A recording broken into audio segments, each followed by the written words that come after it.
My goodness. What has happened over the course of past few days? Why is the Anthony Cumia Jon Stewart thing still even a thing? Like, was there nothing else to publish on page 6? Jon Stewart calls Anthony Cumia a fucking piece of shit. First of all, that's not news. Anthony Cumia, a piece of... I just want some of you people out there to understand something. Isn't it astounding that you could read shit about yourself like that? Pop that up there again. Let me see that. Imagine, you're John Smith, let's say. And then you open up the paper and it's like, Jon Stewart calls John Smith a fucking piece of shit. Like, I have really, really accomplished something over the course of my career where it's newspaper worthy when someone calls me a fucking piece of shit. But there it is. It's the same story as was told in Radar Online, whatever the fuck that rag is, and the Post, rag too. They're all rags. And then another one that decided to jump on the pile. Some other website used the story from the Post and then added a few nice little jabs at your pal Anthony. They just love fucking sticking it in. Oh, why? Because I'm outspoken? Huh? Why? Shock jockery from my career as a shock jock? They're just ponderous. And it just reinforces everything I say about fake news. Yeah, there it is. Cumia, look at the whole thing. Cumia was fired from his radio show in 2014 after tweeting racist slurs wrong at a black woman who was angry he was taking photos of her without her permission. Totally fucking wrong. Totally fucking wrong. Yes, she was angry that I was taking photos of Times Square. She was in it, in public, in the fucking picture. She had a problem with that. I wasn't taking pictures of her. And turned around. Nothing about the assault in there. Nothing about the fact that she started punching me in the fucking head. Yeah. In 2016, Cumia pleaded guilty to domestic violence charges after attacking and choking his ex-girlfriend. Wrong. I copped a plea deal because the fucking district attorney was fired after my case for not turning over evidence in other domestic violence cases. And the biggest part of the evidence I would have needed to fucking take this to trial is missing. My camera fucking DVR from my house that the police took into custody that night, and it disappeared. So, yeah, I copped a plea and got the conviction is now on 2 violations. There was no choking. There was no hitting. It was all fucking bullshit, but of course... They don't want to hear that. Call me, I'll tell you. Oh, what? You don't want the actual person that was involved to give their side of the story? What happened to that? Remember when it used to say, Anthony Cumia, not available for comment. Anthony Cumia said no comment. We tried to contact Mr. Cumia. We could not. Anything like that. Nothing. Because they just want to print fucking bullshit now. Just total bullshit. They don't want to hear from the people. They have their anonymous sources that don't exist, by the way. We all know that media has this magic fucking word called sources that they protect. And in the old days, I guess that was true.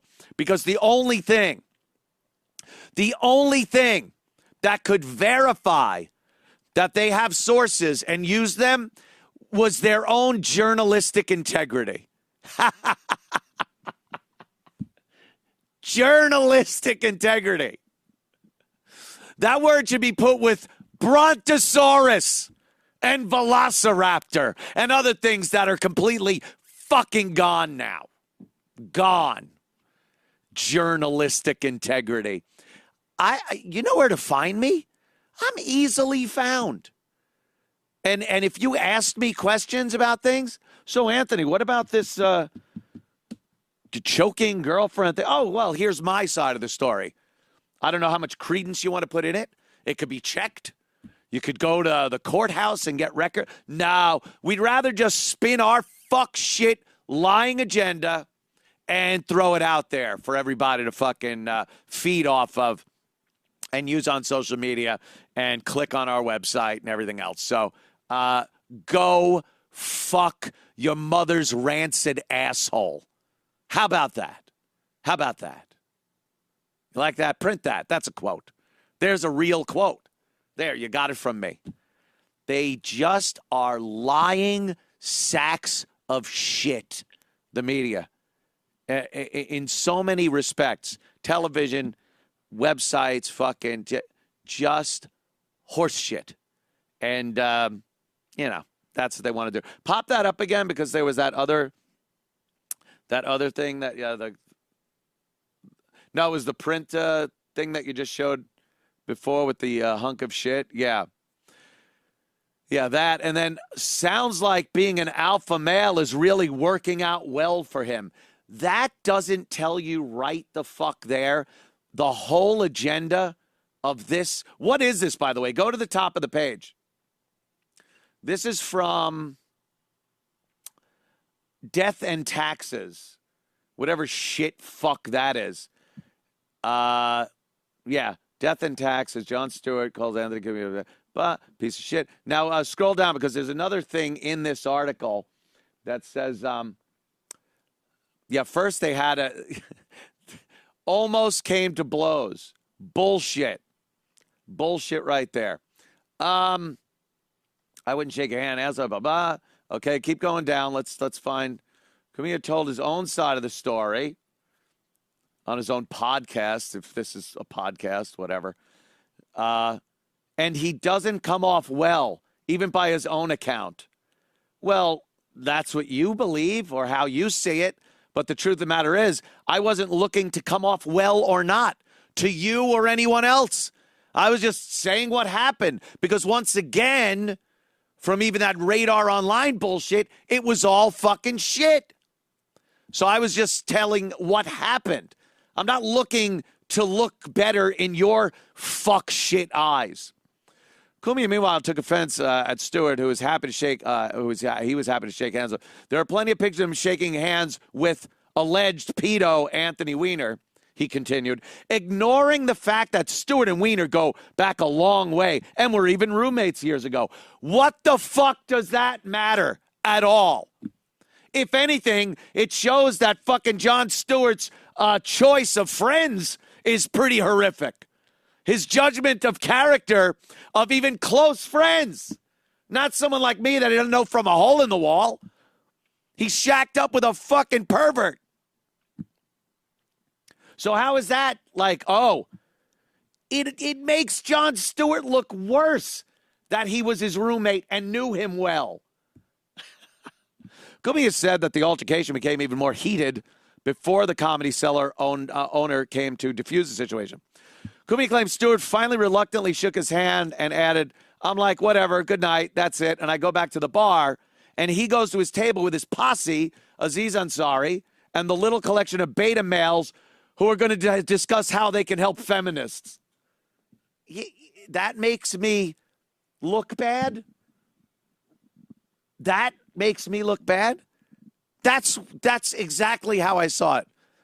Little liberal beta males having their little coffee clutch about liberal ideas and how to, overthrow the government.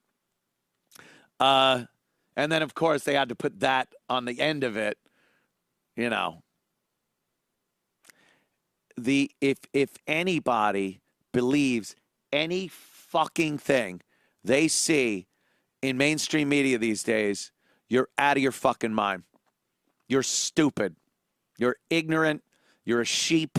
You're hypnotized. Whatever the fuck else. It's all bullshit to varying degrees, I would gather. But I have never been involved in a story that has made the news that was accurate in any way, shape, or form. And that's me. That's just a little old me. These bigger stories, they're no better, but they're a lot more important to the country, the world, you, and they're still all twisted and fucked up and agenda-driven and punched up to make the story a little better. They'll punch it up a little bit, and nothing comes of it. So you just have to realize it's all bullshit, and you got to look elsewhere for whatever bits of truth you could find and cull together to maybe get sort of an idea of what's really happening out there. So, yeah, that whole thing, you could go fuck yourself. It's just retarded and ridiculous. The Post had nothing better. What? You couldn't make the DJ squeezing Taylor Swift's ass lawsuit story a little longer? Well, you needed some space to fill? I could fill that whole fucking space with Taylor Swift ass story. I'll fill it with jizz. Motherfuckers. You're just motherfuckers. It's astounding, isn't it?